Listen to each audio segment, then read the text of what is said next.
right, good morning, folks. Today is Thursday, June 2nd. It is episode 123.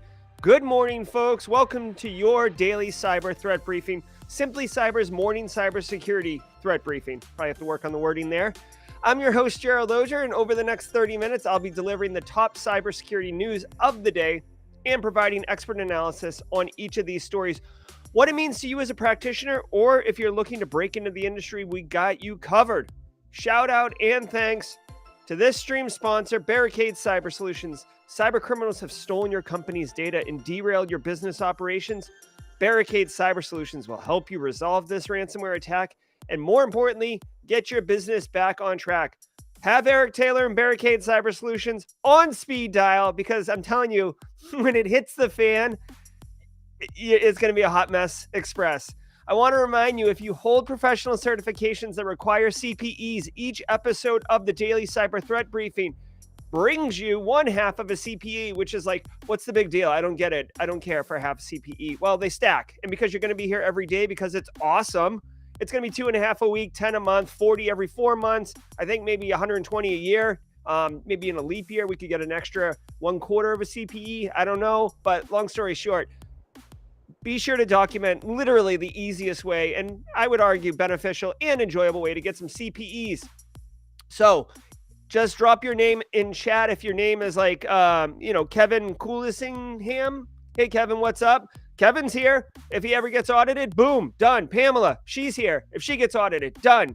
All right. If you're live, love it. I see 52 of you stacked in here right now. Thanks for being here. I genuinely appreciate it. You make the cyber threat briefing what it is. If you want to jump right to the news, if you're watching on replay, when that timer in the corner gets to 0, that's when we'll start, roughly. I try to hit that 0 marker, but the coffee, the banter, the friendship here. So we strike to get to 0, but whatever. So feel free to grab and scrub if you're watching this in the future. Also, be sure to drop a comment. That way you can be like, for the CPEs. All right. But for the next 2 minutes and 32 seconds, everybody who's live with me right now, let's say good morning. I'll do my best to, I saw everybody kind of piling in here. I absolutely love it. Good morning, Ron Clark. Hey, yeah, smash that like button. Thanks, Ron. I appreciate that. Ryan Spishot, good to see you. Hey, Carrie, Steven Verhot, good to see you. A couple new names in here for me. I'm going to scroll back up here in the beginning of the stream. Not only IT, my man. What's up, Patrick? Good to see you. Jamila Wilson. There he is. Nathan. James Etukudo. Good morning, all. Good morning to you too, James. Love it. Leon, good morning on LinkedIn. What's up, Ed? Grab some coffee. You dang right. I'm going to grab some coffee. Guys, I switched. I'm very particular. Okay, so I do drink Starbucks French roast only, which I know makes me like whatever. High maintenance, but I was very particular. I don't put any milk or sugar in it, or milk, and I typically put like a couple pumps of the Starbucks Classic, which you can't even really buy. You have to like order it like over the counter, and like half the time the barista is like, "What are you talking about? We don't sell that to people." And I'm like, "Seriously, just give me the goods." So I'm making a conscious effort.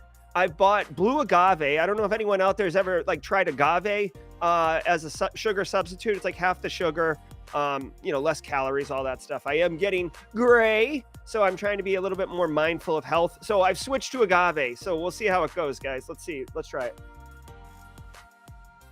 Oh, yeah. No compromise there. So that's the good stuff. What's up, Gabriel? Good to see you. Hey, Timothy Hicks, Dennis Scutley, Set Flow, always in the streams. I love it. Hey, John Ulachua. Good to see you. I saw you catch it on replay the other day. Hope you're well. Thank you, West Coast people, for getting up early with us this morning. Hey, Richard in Southern Maryland. Love it. Richard Dyring. Good stuff, man. Hey, Pamela. Hope everything's well with the car. I haven't gotten an update on that. Not that you owe me an update, but I know that was something that you were working through. Hope it's going well. Justin Gold also with car issues. Hopefully that got sorted out. Anna Lynn Hilgard. What's up? It is Thursday. Boom. We are so close. Elroy Jetson, my man. Hey, Christopher Aquino. Love it. Good morning to you. Hey, Karen Peterson on a paired channel. Love it. We are streaming to like 10 different locations right now. We're streaming out to the Threat Gen channel, Josh Mason's streams, obviously all the LinkedIn streams for Simply Cyber and for Gerald Auger. So I love it. My Discord is not up, which is how my mods tell me that I'm like off the rails. So if you'll excuse me while I launch Discord. Hey, Jim Lund, always good to see you in the stream. Nathan Boland. Oh, the AC went out and the brakes. Those, I mean, both very important. One, I would argue, a bit more important than the other, but you know how it rolls. Let me get my mod chat up. Mod's always helping me out during stream. All right, news time. I'm getting I'm getting chided over here by my mods. Let's get into the news, everybody. Let's stop the timer. All right, guys, you know the deal. Go over to cisoseries.com if you want to follow along, and let's get into the news. From the CISO series, it's cybersecurity headlines. It's Thursday, hey Jessica, June 2nd, what's up? 2022. US Cyber Games. Europol shuts down FluBot. The European law enforcement agency announced that it coordinated with 11 different countries to take down the operation behind the pernicious Android malware. FluBot has been around since at least 2020, recently suspected of infecting at least 60,000 devices and used to harvest over 11 million phone numbers, the vast majority of which were in Spain. Law enforcement raids in Barcelona last year didn't stop the spread of the malware to other countries, but now Dutch police disrupted the operation's infrastructure. All right. So this is awesome, guys. I'm not super familiar with FluBot, but I'm pumped that a massive malware operation got taken down. What I really take from this particular story here is a win for the good guys, if you will. Europol shutting down another major malware operation. And the key thing here is it was coordinated with 11 different countries. My brain is slipping right now, but just last Friday, so 6 days ago, on What's on Your Radar, my radar item was the public-private sector international coordination with Interpol and cyber fusion centers to take down there was a story last week. Again, the coffee hasn't really kicked in, but there's a story about Interpol collaborating to take down a major criminal operation. Guys, this is awesome. So this is like three big stories, if you want to count like Revel takedown, although some people suggest what's up. But here's the thing. The cyber criminals, right? They operate outside of international boundaries and geographical limitations. They don't care about like what country this is or what your boundaries are, right? And because of that, because malware can move quickly, like just Google NotPetya and look at how quickly that moved, or WannaCry, look at how that moved, right? International, it doesn't care, right, about borders. So in order to combat that effectively, the law enforcement community has to operate in an international capacity without consideration for borders. There needs to be knowledge sharing and threat intelligence sharing in a rapid fashion. Now, in the United States, CIS is doing this in a public-private sector to help the United States. But if you think of Europol as like, the countries are states and the continent is the country, right? They're operating in that same capacity. And what we're seeing here is the positive impact of that collaboration and coordination. It is having material effect on bringing down these criminal operations. So, kudos to them. Love it. Here's some, can I do some Mario coins? Yeah. Some Mario coins for Europol. Love it. I hope to see more stories like this, because the only way we are going to bring down the rampant criminal operations, especially of ransomware operations, guys, it's like every single day is a new ransomware operation, right? It is to have law enforcement actually doing things about it. So there are consequences for people who make the decision to go that path, right? If there's no consequences and there's only benefit, get paid, no consequences, where is the deterrent, right? So way to go, Europol, way to go, international law enforcement community. Love it. Hive ransomware kicks Costa Rica when it's down. The Costa Rican Social Security Fund, the public health service for the country, disclosed that it suffered a ransomware attack early on May 31st, forcing it to take its systems offline. Recovery time is unknown. Overall, the ransomware was deployed on at least 2% of government servers. The country's unified digital health system and the centralized tax collection system were not impacted by the attacks. Some experts believe Hive could be working with Conti, which previously forced Costa Rica to declare a state of emergency to help the group rebrand and avoid international sanctions. All right. So I think, if experts are thinking this, I would agree, guys. If you don't recall, uh, 2 weeks ago, Costa Rica got punched in the mouth by um, the Wizard Spider, aka Conti ransomware gang, and then last week Costa Rica wasn't going to pay, so then they doubled the ransom from 10 million to 20 million. Which, by the way, just as a side note, I commented on the daily cyber threat briefing that, like, what's the point? You're not going to get paid. If you're not going to give you 10, they're not going to give you 20. A couple people in chat called out, because I watched it afterwards, called out that, like, that's a pretty standard operating procedure of a timer on ransomware, that the price goes up if you don't pay, in order to kind of instill that sense of urgency. And I agree 100%. WannaCry famously did this first. So shout out to them, and they're absolutely right. Now, for Hive to attack Costa Rica, I don't really see the value. I do like that the reporter comments that perhaps this is a technique to collaborate with Hive and Conti, to collaborate and to rebrand in order to kind of take the heat off of Conti, perhaps, because there has to be an ulterior motive. Normally, I say, Great cash, homie. follow the money, right? But if Costa Rica's down and out, and like basically Hive just watched Conti try to like mug Costa Rica, and Conti got nothing, as far as I know. I haven't heard any reports of payments, right? So Conti gets nothing. So Hive looks at this and they're like, oh, I'm gonna mug him too. Like, there's not a real high chance of success here. So I don't know why Hive would go after this. So I find it interesting. I do find that there was probably unusually an ulterior motive that isn't money in this case. But poor Costa Rica. I mean, cool country, surfing's great, weather's wonderful. It stinks that they are getting hammered as much as they are. But it'd be interesting to kind of see how this one carries out. If anyone in chat, Eric Taylor particularly, or anyone in chat has visibility on dark web communications or chatter, telegrams, etc., around this particular story, around Costa Rica, and how the threat actors are commenting on that, I would love to know what's going on there. CISA issues advisory on voting machine vulnerabilities. CISA sent an advisory to state election officials warning of potential software vulnerabilities in Dominion voting machines used in 16 states.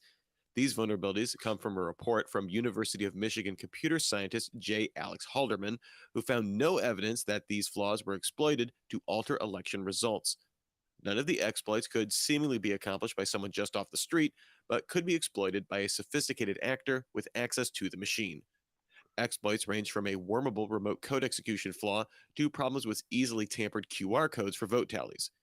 CISA urged officials to take prompt mitigation measures and to implement defensive measures to reduce the risk of exploitation ahead of every election.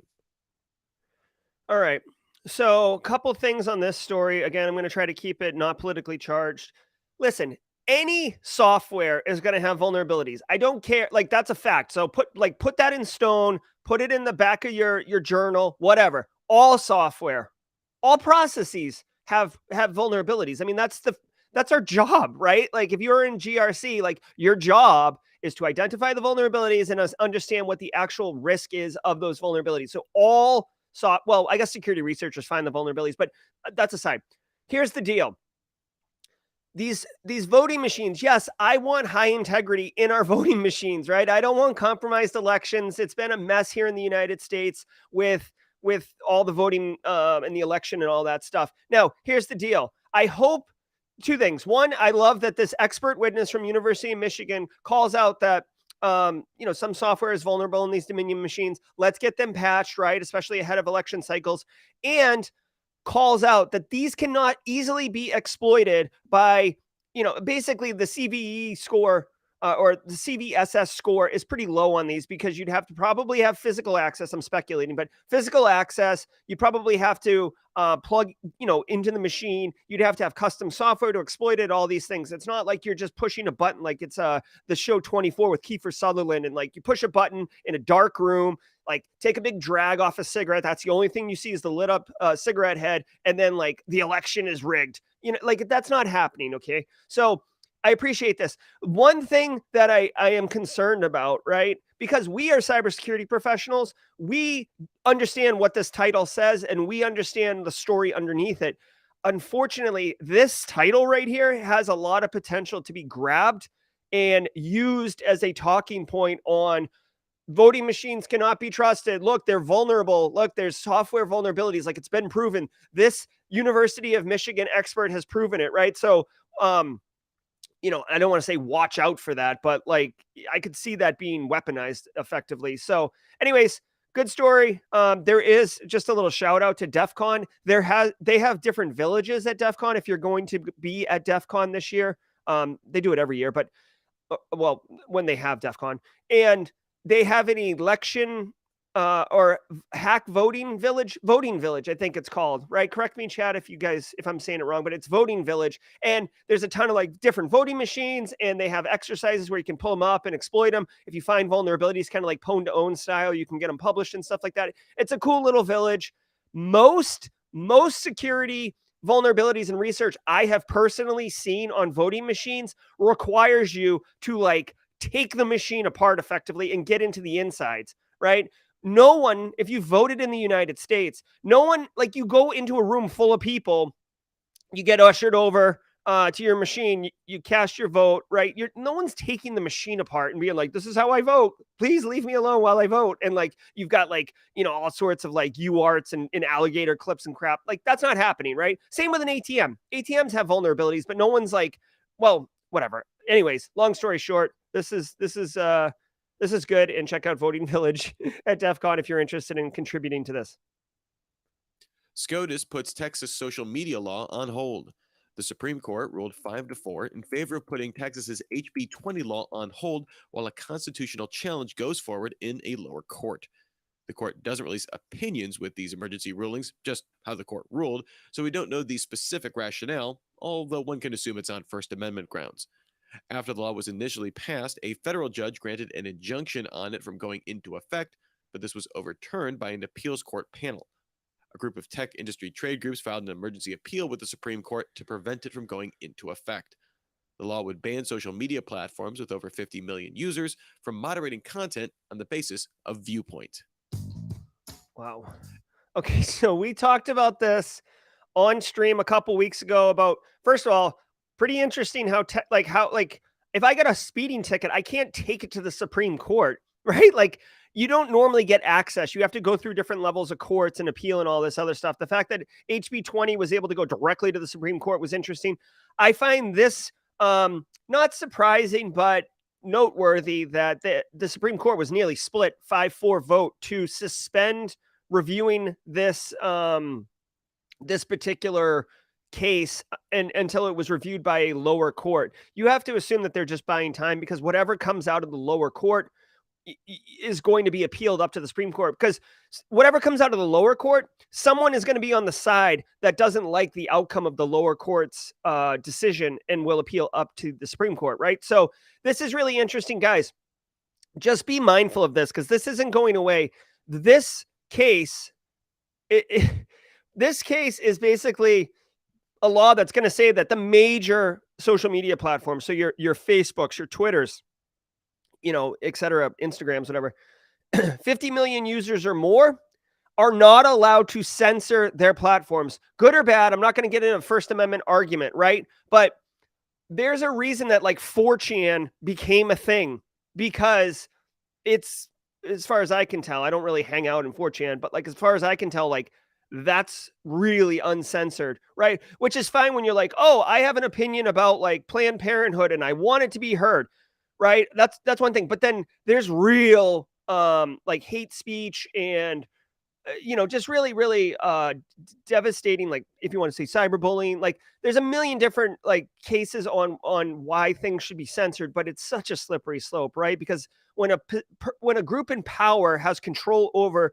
information, they can shape the message, right? We're seeing this in other countries right now on how information is being disseminated and how it's being, controlled. We just read a story yesterday about how China uses SEO to shape truths essentially based on requests that people are searching for certain things. So there's a First Amendment related law, and it's a big story. This is going to not go anywhere. We'll continue talking about this. And now let's thank today's episode sponsor, All right, now let's thank today's episode sponsor. I kind of do this. I kind of do this on the fly, but because I saw Ms. Jessica Gulick in chat, today's sponsor is US Cyber Games. Guys, I am wicked happy to be associated with the US Cyber Games. If you guys are interested, go to uscybergames.com. Mods, if you could drop that in chat. They are entering season 2. Simply Cyber is a sponsor of season 2. I was involved with season 1. Great organization. It's like esports, international. It's kind of like Cyber Olympics. It's very cool. Blue team, red team. If you watch the threat gen stuff, it's kind of similar to that. So go check it out. You can get involved. You can, if you meet certain requirements, you can even try out for the team. So go on, check it out. US Cyber Games. They're doing great work. Thank you to all who are involved with that. Australia names first cybersecurity minister. Australia's Prime Minister Anthony Albanese appointed Victorian MP Claire O'Neill into the newly created post. Previously, cybersecurity belonged with the Home Affairs Ministry, with cyber-related announcements often handled by the Australian Signals Directorate with the Defence Ministry. O'Neill was also named Minister for Home Affairs, so it remains to be seen how separate the two ministries will actually be. She previously served as the Shadow Minister for Innovation, Technology, and the Future of Work. Oh, wow. Okay, can I be a Shadow Minister? That sounds like such a cool title, right? Hi, I'm the Chief Content Creator and Shadow Minister at Simply Cyber. I might throw that on my my LinkedIn profile. So way to go, Australia, for having cool titles. This really, with all due respect, for those who are in Australia, this obviously is relevant to you, but for me, it's whatever. Australia is part of the Five Eyes, so like the super alliance, the Justice League, if you will, of U.S., Canada, basically English-speaking countries, right? U.S., Canada, Australia, U.K., and U.S., Canada, Australia, U.K., and I'm missing one. I don't. Geez. So, but anyways, the deal for me, the story here is that yet another kind of first world power is elevating cybersecurity to a cabinet level position within their federal government. This is huge, right? This just further reinforces, and it's no surprise to us because we live and breathe this every single day. But this is basically recognizing cyber as its own priority, if you will, right? It's not like it's the Department of Cyber, but it's elevated essentially to kind of a cabinet position with its own leader. It's the equivalent of saying like InfoSec kind of falls under IT, and IT people just do some cyber stuff there's a CIO and there's a CISO, and they have their own departments and they collaborate with each other, but recognize that they're peers, right? So way to go, Australia, for getting on board with that. Of course, it's bureaucracy, so they're talking about, I don't know what the scope of the responsibilities would be, yada, yada, yada. But the key thing is, it's being recognized, and way to go, Australia. Oi, oi, oi. VPNs remain popular in Russia. We've covered on this show the rise of Russians turning to VPN services to try to get around government website blocks, with demand up almost 3,000% since the start of the invasion of Ukraine. New Zealand. Well, it turns out the Russian government has the same idea. Samuel Woodhams of Top 10 VPN looked at Russia's public procurement database from the Federal Treasury and found that since February 24th, 236 official contracts for VPN technology have been made public, worth roughly $9.8 million. VPNs remain legal in the country, though local providers still must block access to banned sites. The legislative sector accounted for most VPN spending, with 11 contracts worth $2.3 million. Interesting. Okay. I'm a little confused here. Like, yeah, okay. So this is no surprise. For a second, I was confused that like the country Russia was investing heavily into VPN. But it sounds like, from what I can tell in this story, that there's just a massive influx by both private citizens and companies in VPN technology, essentially to bypass, the Iron Curtain firewall, to kind of like mush two terms together. But like China has the Great Firewall.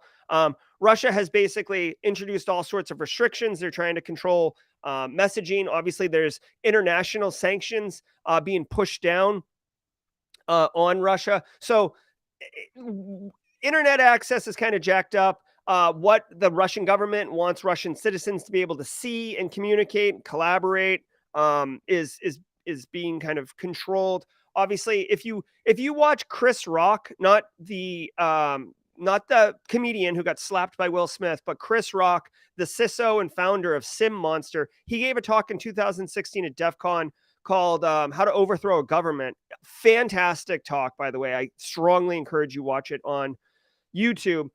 He talks about how revolutions start and why coups happen and everything like that. And part of like the way that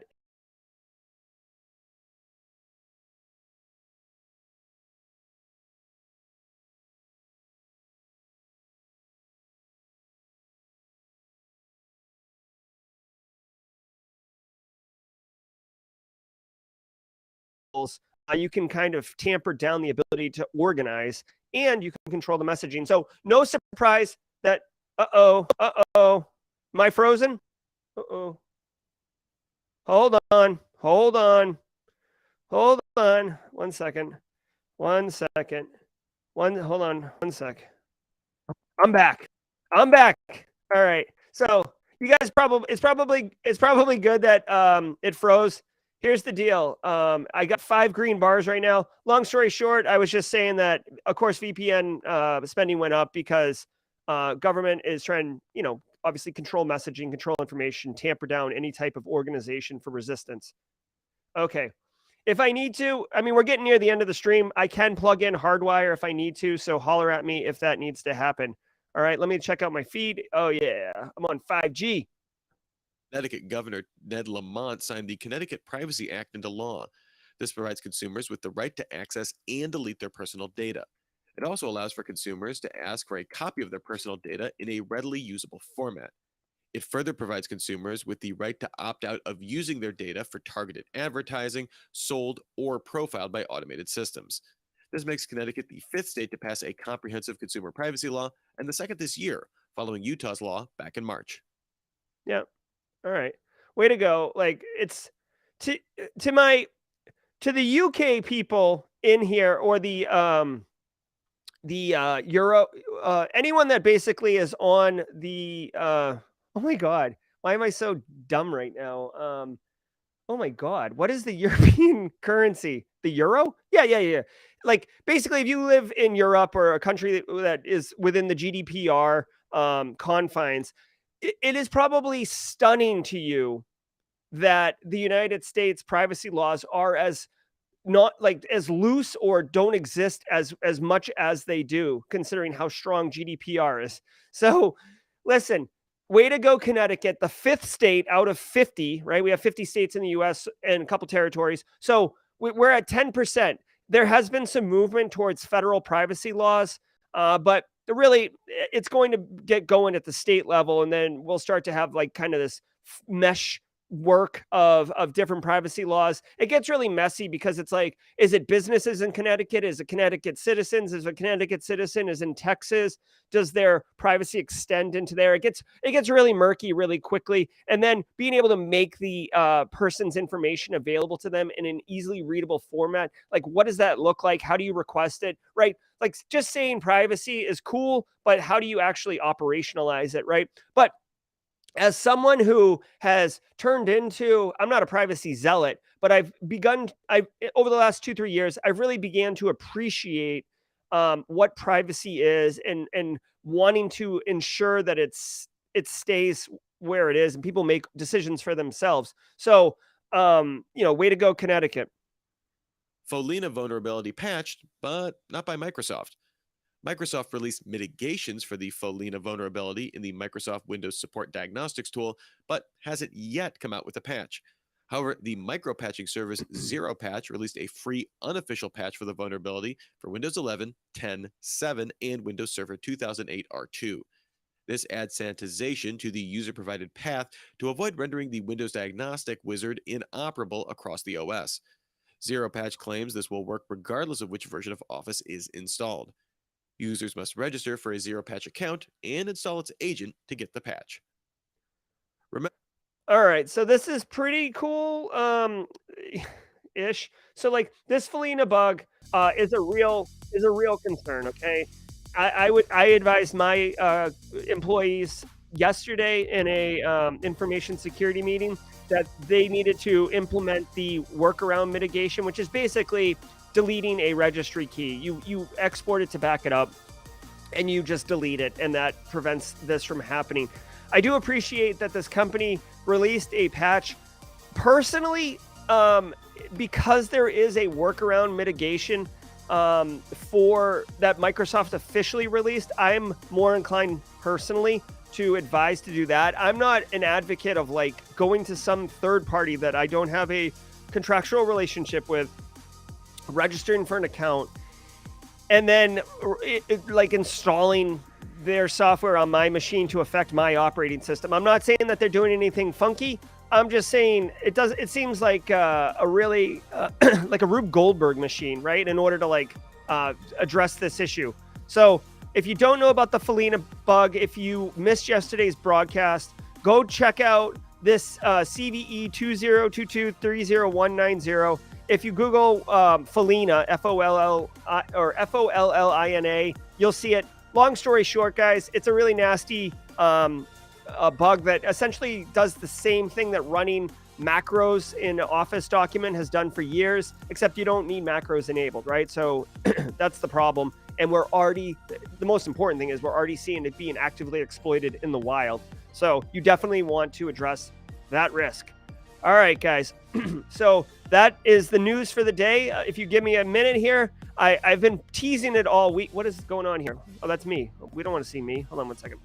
I've been teasing it all week. I finally got it all sorted out. Later today, Thursday, 4:30 p.m. Eastern Standard Time. If you're interested, our good friend Dr. Josh Stroshine, if you've been on the stream before, you know Josh. He is a PhD in cyber operations. He is an expert. He's a malware analyst, reverse engineer. Anyways, he is heavily involved with the Suricata group. I think it's the OSIF. And he's going to come on later today. We're going to talk about how, if you don't know anything about network intrusion detection systems and you want like a nice, really informative primer from somebody who is an expert on it and can really communicate effectively, you're going to want to catch this. Josh is going to explain like what NIDS, network intrusion detection systems, are, how they operate in kind of a modern architecture. Then he's going to fire up his machine and we're going to demo a little bit, look at some PCAPs, etc. I love Josh. We're going to have a great time. So I hope you can join us later today. If you go to mods, if you can drop this, if you go to simplycyber.io/streams, you will see the upcoming live streams for Simply Cyber's channel, and you'll see this one here. Come join us. Hit the little reminder button somewhere. Oh, here it is. Look, you hit this reminder button, and you're good to go. Also want to share that, every Friday. Oh, hey, William Helsel, thanks for the squad membership. Every Friday at 4 o'clock, we're doing What's on Your Radar. It's that new show. We're piloting for a month, and then we'll see if the community wants to keep it rolling. But that's me and two other senior industry experts talking about what's on their radar. Spoiler alert, my radar item this week is this ridiculous company that's claiming that they can get basically 100% assure you that they can stop ransomware in your environment. I find that a very bold claim, which, by the way, they don't warrant. But I'm going to be looking into that and explaining maybe how their tech works or why I believe that they're not capable of delivering on that promise. And then the final thing I want to share with you guys, if you attended yesterday, so every Wednesday at 11:30, I present on the ThreatGen channel, right? The ThreatGen YouTube channel. I do pair the stream with YouTube, with Simply Cyber. So if you saw it on Simply Cyber yesterday, it was being broadcast from ThreatGen. This is ThreatGen's channel. I just dropped a link, or Nightbot's going to drop a link in chat. Here's the deal. The reason I'm telling you this is because this right here, this APT Wizard Spider TTP simulation, yesterday, me, Clint Bodungeon, and a bunch of people in chat emulated. I was Conti Ransomware Gang, right? Using just their TTPs, which we explain in detail with the MITRE ATT&CK framework. So there was a lot of educational value about MITRE ATT&CK and how you can use it to emulate TTPs. I went through, obviously, Conti Ransomware Gang, their big deal is double extortion, right? Ransomware, data exfil. we went through a manufacturing company and, did the playbook for Conti ransomware gang, and we were able to ransom ransomware. We were able to exfil. It got right down to the last couple seconds of it. It was awesome. So definitely, if you're interested in learning about that, go over there and give it a shot. Again, shout out to Jess Bishop for that idea. All right, guys, that's going to do it for today's threat briefing. I genuinely appreciate all of you. Thank you for being here today. It was Thursday, June 2nd. We'll see you at 4:30 p.m. later today for the Network Intrusion Detection System Like a Boss stream with Josh Stroshine. Take care, everybody.